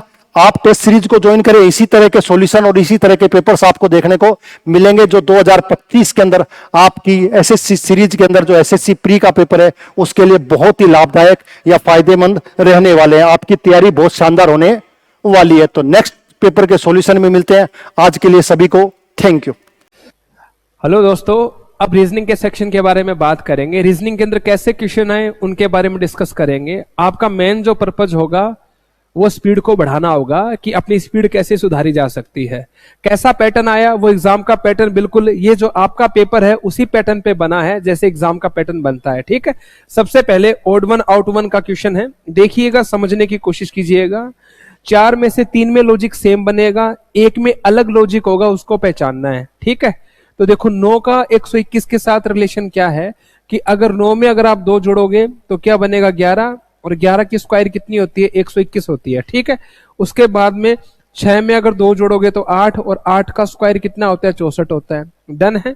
उसके बाद 8 में अगर आप 2 ऐड करेंगे तो आएगा 10, और 10 का स्क्वायर कितना होता है? 100 होता है। तो आप नोटिस कीजिए सब में 2-2 प्लस हो रहे हैं, सब में कितना कितना प्लस हो रहा है? 2-2। लेकिन यहाँ पे नोटिस करोगे +3 हो रहा है। 12 में 3 जोड़ोगे 15, और 15 का स्क्वायर 225 होता है। तो डिफरेंट कौन सा हो जाएगा? बी वाला हो जाएगा। 3 में सेम लॉजिक होगा, ठीक है। अगले क्वेश्चन के बारे में डिस्कस करते हैं। ये लीजिए आपके सामने एक तरीके से सीरीज का क्वेश्चन आ गया, फिगर सीरीज का। जब भी एग्जाम में ऐसा क्वेश्चन आए बच्चे, बिल्कुल भी टाइम खराब नहीं करना है। स्पीड को कैसे बढ़ाना है, आपको बस एक काम करना है, इसको फर्स्ट, इसको सेकंड, इसको थर्ड, इसको फोर्थ नाम दे देना है। जो लॉजिक सेकंड और थर्ड में लगेगा ना, वो लॉजिक आपका फोर्थ और फिफ्थ में लगेगा। तो आप नोटिस करो दूसरे और तीसरे में लॉजिक क्या लग रहा है। तो देखो बीच वाली जो शेप है, देखो अगली बार साइड में जा रही है, यहां पे आ रही है, ध्यान दिया आपने। तो देखो स्टार है, स्टार अगली बार यहां पे चला गया। तो जैसा रिलेशन सेकंड और थर्ड में होगा वही रिलेशन आपका फोर्थ और फिफ्थ में होगा। तो बीच में आपको क्या दिखाई दे रहा है? आपको एक तरीके से स्क्वायर दिखाई दे रहा है, तो स्क्वायर आपका यहां पे चला जाएगा। 4 ऑप्शंस में से ऐसा ऑप्शन देखो जिसमें आपको स्क्वायर बिल्कुल कोने में दिखाई दे, तो यहाँ पे नहीं है, ये भी गलत हो जाएगा, आपका ये भी गलत हो जाएगा, आपका ये भी गलत हो जाएगा, बी वाला ऑप्शन हो जाएगा। ज्यादा टाइम खराब नहीं करना है। जब भी ऐसा शेप आए सबसे पहले आपको यही देखना है कि सेकंड और थर्ड में क्या लॉजिक है। जो सेकंड थर्ड में लॉजिक होगा वही आपका फोर्थ और फिफ्थ में लॉजिक बैठेगा। देखो बीच का कोना, तो बीच का कोना आ जाएगा, केवल इसके अंदर है। आगे आप नोटिस करो, थोड़ा सा ध्यान दीजिएगा। स्क्वायर देखो अगली बार यहाँ पे चला जाएगा, तो कह सकता हूं कि ये जो स्टार है ये अगली बार यहाँ पे आ जाएगा। बिल्कुल देखो साफ साफ दिखाई दे रहा है। अगला अगर आप नोटिस करोगे तो एल देखो बीच में आ रहा है, एल बीच में आ रहा है, तो अगली बार ये फुल स्टॉप बीच में आ जाएगा। देखो बीच में आ गया। मेरी बात समझ में आ गई? चलो भाई अगले क्वेश्चन की ओर चलते हैं। ये लीजिए, ये भी सीरीज का क्वेश्चन आ गया। नोटिस करो भाई, जब भी ऐसा क्वेश्चन आए तो किस प्रकार से देखना है। देखो आपको अल्फाबेट दिखाई दे रहा है, नेक्स्ट शेप में कहां जा रहा है, अंदर जा रहा है। आगे बात समझ में, आपको अल्फाबेट दिखाई दे रहा है। देखो जो कोने में है वो बीच में जा रहा है, जो कोने में है वो अगली बार देखो बीच में जा रहा है, अंदर। जो कोने में है वो अगली बार अंदर जा रहा है। तो उसी प्रकार से ये इन्फिनेटिव क्या चला जाएगा, अंदर चला जाएगा। अंदर चला जाएगा तो ये भी गलत हो जाएगा, इनमें से कोई एक होगा। अब एक छोटा सा काम और करेंगे आप, क्या? आप रोटेट देखो, रोटेट कैसा हो रहा है। इसका फेस का है नॉर्थ में, उत्तर में फेस है। इसका फेस का है नॉर्थ ईस्ट में फेस है, ठीक है, उत्तर पश्चिम में, उत्तर पूर्व में। इसका फेस का है ईस्ट में है। इसका फेस का है साउथ ईस्ट में है, दक्षिण पश्चिम, दक्षिण पूर्व में फेस है। तो अगली बार जो आकृति बनेगी ना उसका फेस कहां होगा, साउथ में होगा। मतलब है क्लॉकवाइज टर्न ले रहा है एक तरीके से। और क्लॉकवाइज लेगा तो बताओ कौन सा होगा आपका? ये भी गलत हो जाएगा, ये भी गलत हो जाएगा, ए वाला सही हो जाएगा। अगले क्वेश्चन की ओर चलते हैं। दी गई आकृति में टोटल त्रिभुज कितने हैं उनको काउंट करना है। तो चलो त्रिभुज काउंट करते हैं। सबसे पहले बताइए इसमें त्रिभुज कितने होंगे। तो आप बोलोगे सर 1 2 और 1 ये पूरा का पूरा बन जाएगा 3। इसमें 3 है तो बच्चे इसमें भी कितने बन जाएंगे आपके? 3 ही बनेंगे। 3 और 3 6 हो गए, डन है। इसमें बताओ, इसमें भी आपके 3 बनेंगे, बनेंगे या नहीं बनेंगे? 1 2 और 1 ये पूरा का पूरा बन जाएगा 3 प्लस का 3। उसके बाद एक आपका ये बन जाएगा जो आपको दिखाई दे रहा है, एक त्रिभुज आपका ये बन जाएगा, ट्रायंगल ये बन जाएगा। तो कह सकता हूं कि प्लस का 2 और ऐड कर दो, टोटल इसमें कितने त्रिभुज हो जाएंगे आपके? ट्रायंगल 11 हो जाएंगे। अगला क्वेश्चन ये लीजिए, सेट एनालॉजी का क्वेश्चन आ गया बच्चे, ठीक है। जैसा रिलेशन इनके बीच में है वही रिलेशन इसमें बनेगा, सेम रिलेशन बनेगा। आपको देखना है कि 96 और 29 में क्या लॉजिक है।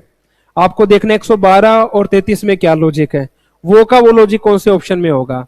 तो बच्चे एक काम करते हैं, इसको ए मान लो, इसको बी मान लो। इसने पता है फॉर्मूला क्या बनाया है? इसने फॉर्मूला बनाया है ए इंटू में 4 4 और माइनस में कर दिया 20। ये लॉजिक है, अच्छा लॉजिक लगा है। कैसे?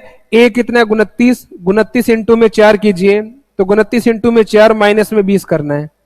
तो 29 इंटू में 4 करोगे 116, 116 माइनस में 20 करोगे तो कितना आ जाएगा आपका? बिल्कुल 96 आ जाएगा। आगे बात समझ में? यहां पे भी देख लीजिए, बिल्कुल वही लॉजिक है। आप बोलोगे 33 इंटू में कितना आ जाएगा? 4 और माइनस में आ जाएगा 20। अच्छा लॉजिक है। इसको मल्टीप्लाई करोगे कितना आएगा? ये आ जाएगा 132, 132 माइनस में 20 करोगे तो कितना आएगा बच्चे? 112 आ जाएगा। बताओ मेरी बात समझ में आ गई? चलो भी, इसको अगर आप 4 से मल्टीप्लाई करोगे तो कितना आएगा? 110, 110 माइनस में 20, ये तो होगा नहीं।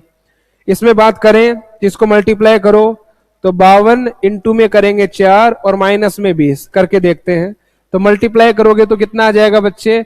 ये आएगा 4 दूनी 8, ये आ जाएगा 208 और 208 माइनस में 20 करोगे तो कितना आ जाएगा? तो 8 8 188 आना चाहिए। और दे रखा है क्या? बिल्कुल 188 दे रखा है। कौन सा ऑप्शन हो जाएगा? बी वाला ऑप्शन हो जाएगा। आगे बात समझ में? ये लीजिए डाइस का क्वेश्चन आ गया अभी।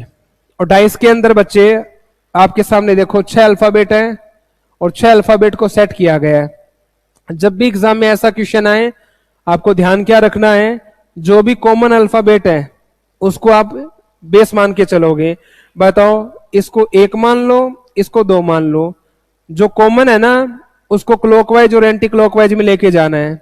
सबसे पहले बताओ दोनों में कॉमन कौन है? दोनों में कॉमन आई है। ये लीजिए, दोनों में आई कॉमन है। जो कॉमन है सबसे पहले उनको लिखोगे, उसके बाद में घड़ी की दिशा में चलो। तो बताओ आई के बाद क्या आएगा? ए, और ए के बाद अगला कौन आ जाएगा? ओ आ जाएगा। डन है। बताओ आई के बाद अगला क्या आएगा? जेड, आई के बाद जेड, और जेड के बाद अगला कौन सा आ जाएगा? वाई आ जाएगा। अब पूछा क्या है आपसे? ओ का अपोजिट पूछा है तो बताओ ओ का अपोजिट क्या हो जाएगा आपका, वाई आ जाएगा। जो जिसके नीचे और ऊपर है ना, जो जिसके नीचे ऊपर है आपस में अपोजिट माना जाएगा। डन है, आगे बात समझ में।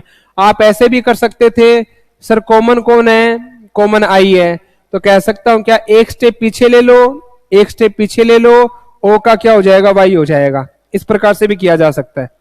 अगला आ गया आपका सिलोलिज्म का क्वेश्चन, वेन डायग्राम का, स्लोक्स का क्वेश्चन आ गया। सभी फोन टीवी हैं, कुछ टीवी बड़े हैं, कुछ बड़ी कारें हैं। तो इसका वेन डायग्राम बनाओगे तो सभी फोन, ये लीजिए फोन, सबके सब फोन क्या टीवी है, सभी फोन टीवी आ गए भाई। डन है।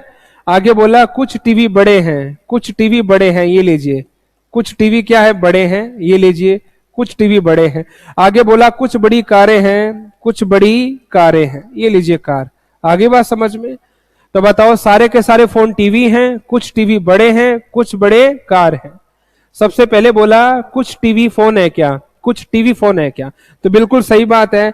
बताओ सारे के सारे फोन क्या टीवी हैं, तो कह सकता हूं क्या जहां पे सभी होता है वहां पे आपका कुछ काम करता है, नहीं करता, सभी में कुछ काम करता है। तो कुछ फोन टीवी है ये भी सही है, और कुछ टीवी फोन है ये भी सही है। ऑल के अंदर सम हमेशा काम करता है, दोनों साइड में आपका सम काम करेगा, तो बिल्कुल राइट है। ठीक है। अगला है कुछ बड़े टीवी हैं, कुछ बड़े टीवी हैं, तो बिल्कुल सही बात है। ये तो रहा बड़ा और ये रहा टीवी, बताओ बड़े और टीवी के बीच में सम का रिलेशन है, तो ये भी आपका राइट हो जाएगा। आगे बोला सभी बड़ी कारें हैं, बताओ सभी बड़ी, तो सभी बड़ी कारें हैं, तो मैं कह सकता हूं क्या सभी के सभी बड़ी, बताओ कार के अंदर है क्या, सभी बड़ी कारें अंदर नहीं है, कुछ का रिलेशन है। बड़े और कार के बीच में किसका रिलेशन है, कुछ का। इसने बताओ किसका रिलेशन दे दिया, ऑल का दे दिया, तो ये गलत हो जाएगा। तो फर्स्ट और सेकंड तो सही हो जाएगा, थर्ड वाला रॉन्ग हो जाएगा।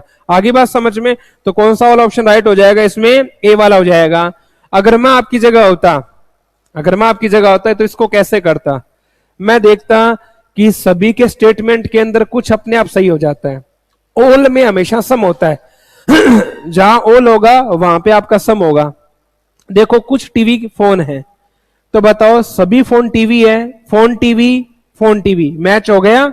ऑल में क्या होता है, सम होता है, बिल्कुल राइट है।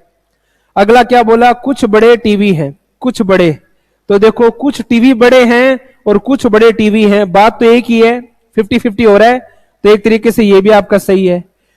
अगला है कुछ बड़ी कारें हैं, और इसने बोला सभी बड़ी कारें हैं, तो याद रखना 100% में हमेशा 50% होता है, लेकिन 50% में कभी भी 100% नहीं होता।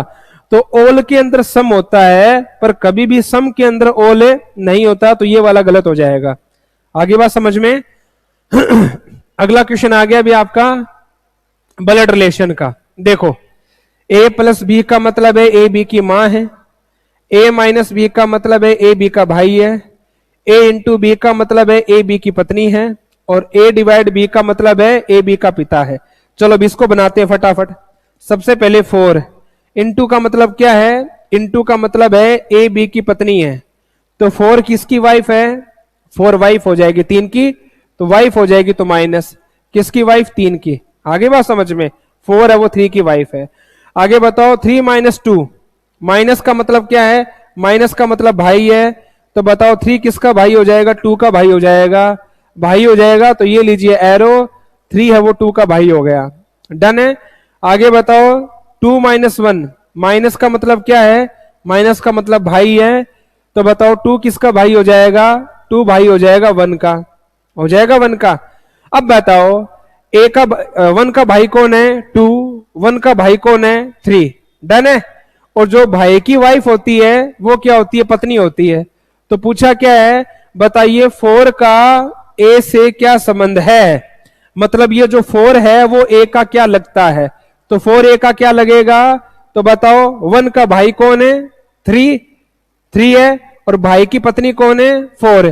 तो जो भाई की पत्नी होती है वो क्या होती है, भाभी होती है, तो डी वाला ऑप्शन हो जाएगा। आगे बात समझ में। अगला क्वेश्चन आपके सामने आ चुका है अभी एक तरीके से एनालॉजी का। ये देख लीजिए, जिस प्रकार वेल का रिलेशन है इसके साथ है, 4 का रिलेशन इसके साथ है, तो इसका रिलेशन किसके साथ होगा। आपको अपोजिट अल्फाबेट बहुत अच्छे से याद होनी चाहिए। जिन बच्चों को अपोजिट अल्फाबेट याद होंगे वो जल्दी निकाल लेगा। अपोजिट कैसे? जैसे आपको पता होना चाहिए ए का उल्टा जेड होता है, बी का उल्टा वाई होता है, सी का उल्टा एक्स होता है। अपोजिट अल्फाबेट बहुत अच्छे से याद होनी चाहिए। तो देखो डब्ल्यू का अपोजिट होता है डी, ठीक है, ई का अपोजिट वी, एल का अपोजिट ओ, ठीक है, एफ का अपोजिट यू फादर अंकल, ओ का एल लव, और आर का आई इंडियन रेलवे।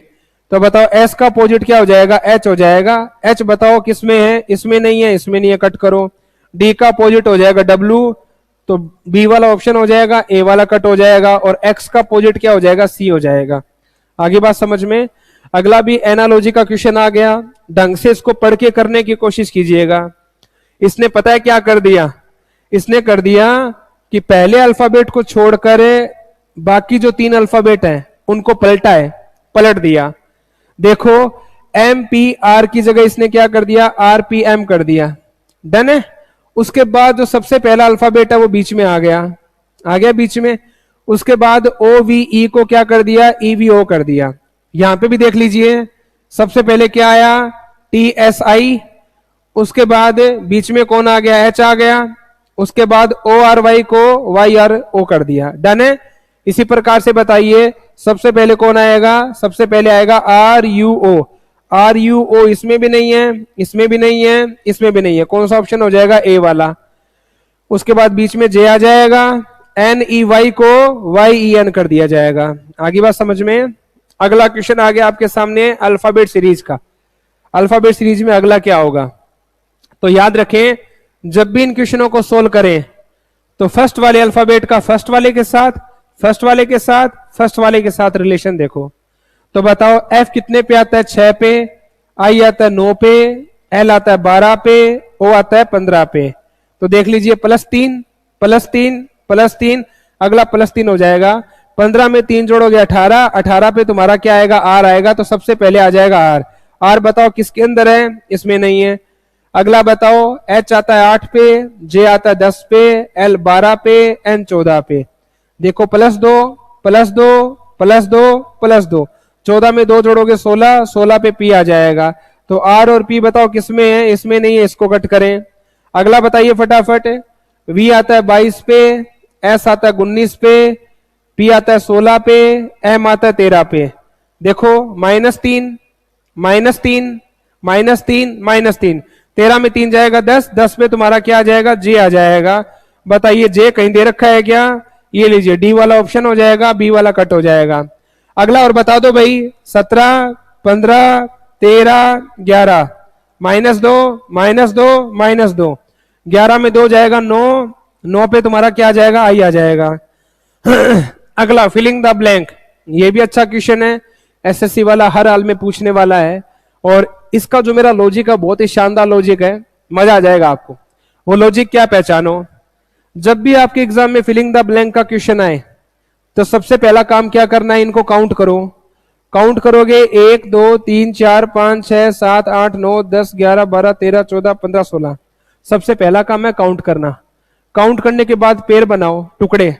तो आपको पता है 4-4 के टुकड़े बन जाएंगे, 4-4 के बन जाएंगे, 4-4 के बनाओ। 1 2 3 4, 4-4 के टुकड़े, 1 2 3 4, 1 2 3 4, 1 2 3 4। अब नोटिस करो लास्ट का अल्फाबेट मैच हो रहा है क्या?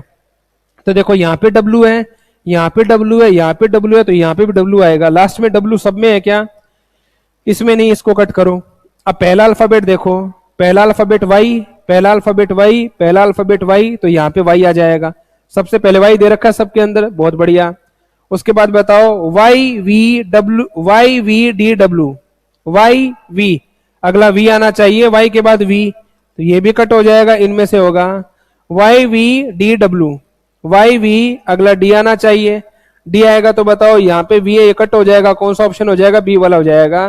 तो Y V D, और उसके बाद अगला क्या आएगा? अगला यहाँ पे V आ जाएगा और फिर W आ जाएगा, तो कौन सा ऑप्शन हो जाएगा बच्चे? B वाला हो जाएगा। सबको समझ में आ गया? अगला ये आ गया कोडिंग डिकोडिंग का क्वेश्चन। इसको सोल्व करते हैं। गले में खिचखिच है। देखो बच्चे, इसका जो पैटर्न है वो पैटर्न क्या है? अल्फाबेट को 2 साइड से काउंट किया जाता है। एक तो अल्फाबेट को काउंट किया जाता है बाएं से। कहां से? बाएं से। एक अल्फाबेट को काउंट किया जाता है दाएं से। इसने पता है कहां से काउंट किया है, इसने काउंट किया दाएं से, मतलब अपोजिट अल्फाबेट को काउंट किया है। जब भी अल्फाबेट को दाएं साइड से गिनना पड़ता है राइट साइड से, तो आप अपोजिट अल्फाबेट ले लो। और इसने पैटर्न क्या बनाया है, इसने बनाया है अपोजिट का प्लस किया है, अपोजिट का प्लस। कैसे, जैसे बताओ ए का अपोजिट क्या होता है जेड, ठीक है, बी का अपोजिट क्या होता है वाई, तो बताओ ये आ गया 26, ये आ गया 25, डन है। और बताओ सी का अपोजिट क्या होता है एक्स, तो बताओ कितने पे आएगा, 24 पे आएगा। अपोजिट अल्फाबेट के नंबर ले लिए, ठीक है। अब बताओ वी का अपोजिट क्या होगा ई 5, टी का अपोजिट जी 7, पी का के 11, एम का एन 14, मतलब अपोजिट अल्फाबेट का ऐड कर दिया नंबरों को। तो ऐड कर दो, 5 और 7 12, 12 और 11 23, 23 और 14 37। तो पहले तो अपोजिट अल्फाबेट के नंबर लगाओ फिर जोड़ दो, इतना सा काम करना है। बिल्कुल इसमें देखो सी का अपोजिट एक्स, जी का टी 20 पे आता है, एन का अपोजिट एम 13 पे आता है, के का अपोजिट क्या आता है पी 16 पे आता है।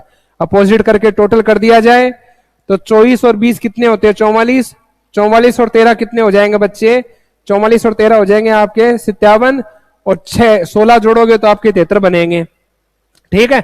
बताओ एम का अपोजिट एन 14, वी का अपोजिट ई 5, एल का अपोजिट ओ 15, सी का अपोजिट एक्स 24, जोड़ो भी तो 20 और 14 कितने हो जाएंगे आपके, 20 और 14 34, 34 और बताओ 24 कितने होंगे, तो 34 और 24 हो जाएंगे तुम्हारे 58 बन जाएंगे।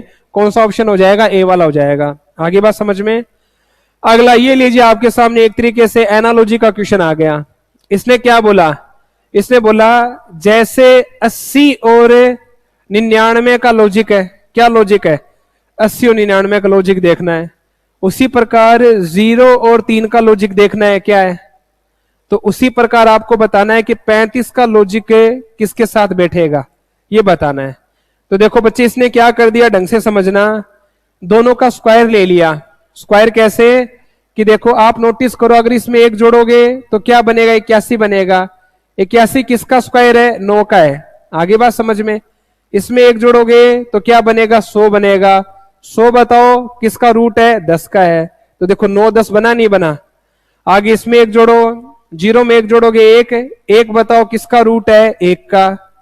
उसके बाद बताओ 3 में एक जोड़ोगे तो क्या बनेगा, 4, 4 किसका है, 2 का रूट है या नहीं। उसी प्रकार बताओ 35 में एक जोड़ोगे तो क्या बनेगा, 36, 36 बताओ किसका रूट है, 36 लिख दूं भाई, 36 बताओ किसका रूट है, 36 आपका 6 का। आगे बात समझ में। तो बताओ 9 10 1 और 2, तो बताओ 6 का 7 बनेगा, नहीं बनेगा। और 7 का मतलब 7 का स्क्वायर कितना होता है, 49। अब नोटिस करो प्लस 1 किया गया है, तो यहां पे एक माइनस कर दो, तो बताओ क्वेश्चन मार्क की जगह क्या आ जाएगा, 48 आ जाएगा। तो 48 प्लस 1 49, 49 किसका हो जाएगा, 7 का हो जाएगा। तो एक तरीके से क्वेश्चन मार्क की जगह क्या आ जाएगा, 48 आ जाएगा। समझ में आ गया सबको।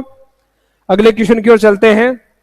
ये लीजिए सीरीज का क्वेश्चन आ गया। अभी डिफरेंस देखो, डिफरेंस कितने का है, 677 में से 672 गया, बताओ प्लस 5। उसके बाद आगे बताओ 86 में से 77 गए, प्लस 9। उसके बाद अगला क्या हो गया, अगला एक तरीके से हो गया अभी प्लस 13, और उससे अगला क्या हो गया, अगला हो गया आपका प्लस 17 हो गया, प्लस 17। तो 5 9 13 17, यहां पे कुछ भी समझ में नहीं आ रहा। तो एक काम करो, जब सीरीज में एक डिफरेंस करो, उस एक डिफरेंस से समझ में नहीं आए तो एक काम करना, दूसरा डिफरेंस और कर लेना।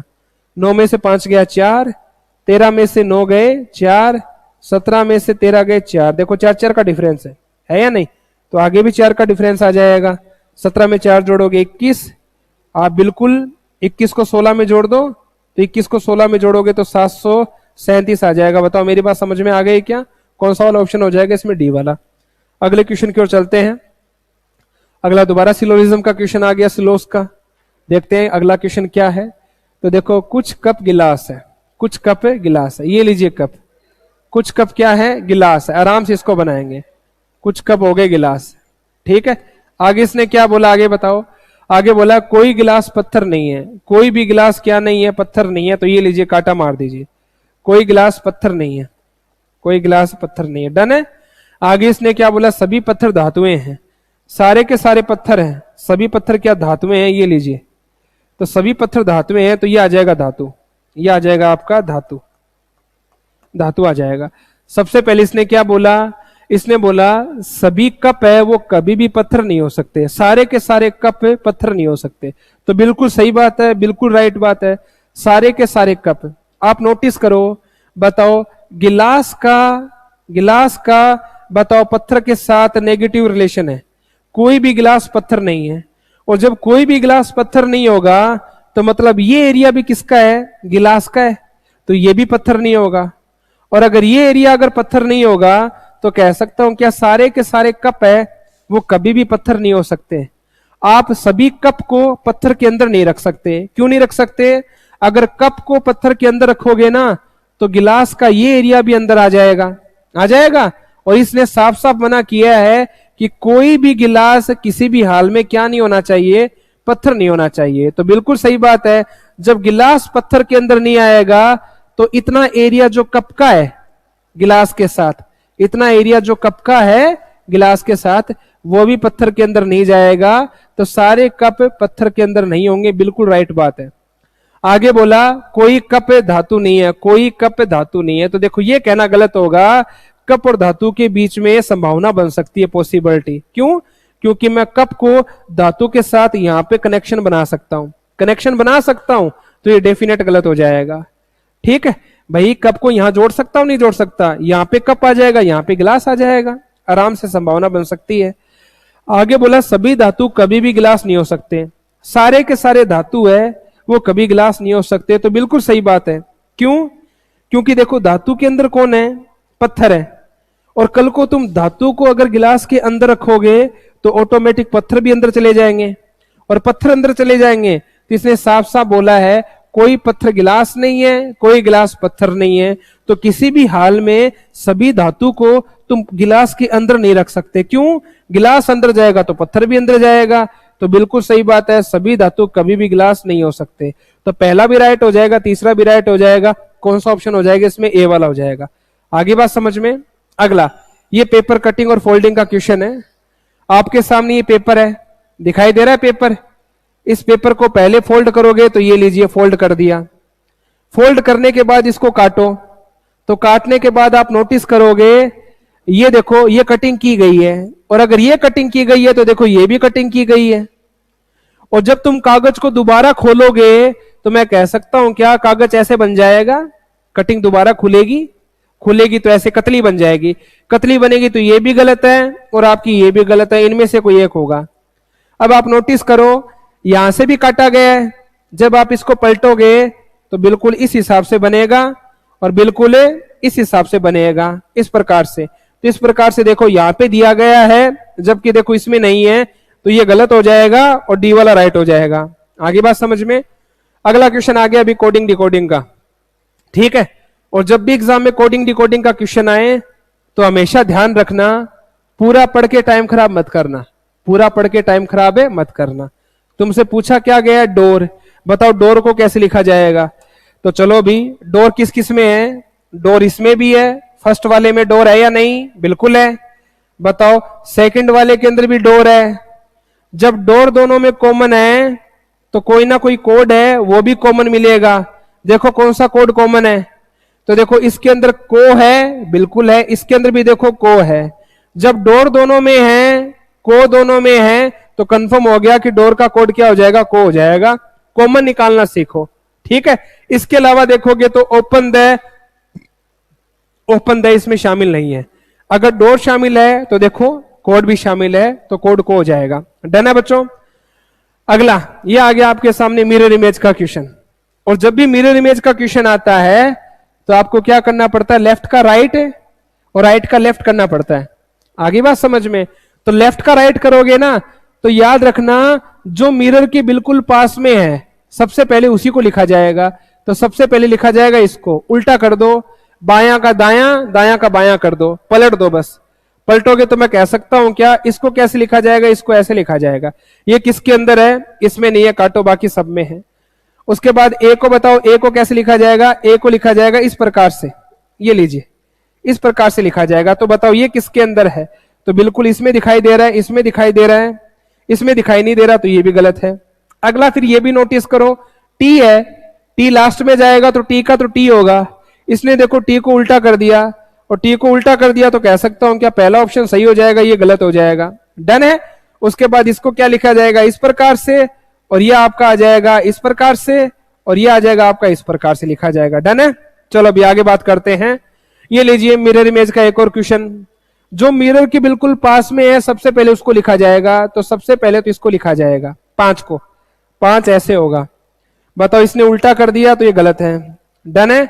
और चलो बात करते हैं, 5 के पास कौन है? ए। तो बताओ ए कैसे लिखा जाएगा? ए इस प्रकार से लिखा जाएगा। ये बताओ किसके अंदर है? तो बिल्कुल इसमें दे रखा है, इसमें बिल्कुल ऐसा कैसा दे दिया, पलटा नहीं तो गलत हो जाएगा। इसमें देखो ई बना दिया तो ये भी गलत हो जाएगा। बिल्कुल एकदम सही किसमें है? बी वाले के अंदर है। सभी को चेक करके टाइम खराब नहीं करना है। अगला क्वेश्चन आ गया अभी आपका मैथमेटिकल ऑपरेशन का। इसका आ गया मैथमेटिकल ऑपरेशन का। सिंबल चेंज करना है। इसने बोला है प्लस और मल्टीप्लाई को चेंज कर दो आपस में, और माइनस और डिवाइड को चेंज कर दो आपस में। इतना सा काम करना है। तो चलो अभी काम करते हैं। ये आ जाएगा माइनस की जगह डिवाइड आ जाएगा, ये लीजिए डिवाइड, और बताओ इनटू की जगह आ जाएगा आपका प्लस, और प्लस की जगह इनटू, और डिवाइड की जगह माइनस। अब आप इसको काटोगे, बताओ कितनी बार जाएगा? गुन्नी पंजू 95 प्लस, आगे बताओ इसको मल्टीप्लाई करवा दूं, 6 इंटू 4 करोगे, बताओ 24 आ जाएगा, और माइनस में आ जाएगा 16। अब फटाफट बताइए इनको जोड़ोगे कितना बनेगा? 29, और 29 माइनस में 16 करोगे तो बताओ आंसर क्या आ जाएगा? आंसर आपका 13 आ जाएगा। आगे बात समझ में? बोर्ड मार्क्स अच्छा होना चाहिए बच्चे आपका। ये लीजिए ओड वन आउट वन का क्वेश्चन आ गया। इसने पूछा है 4 में से डिफरेंट कौन सा है? 3 में तो सेम लॉजिक लगेगा, एक डिफरेंट होगा, उस डिफरेंट का पता लगाना है। तो 4 में से डिफरेंट कौन सा होगा?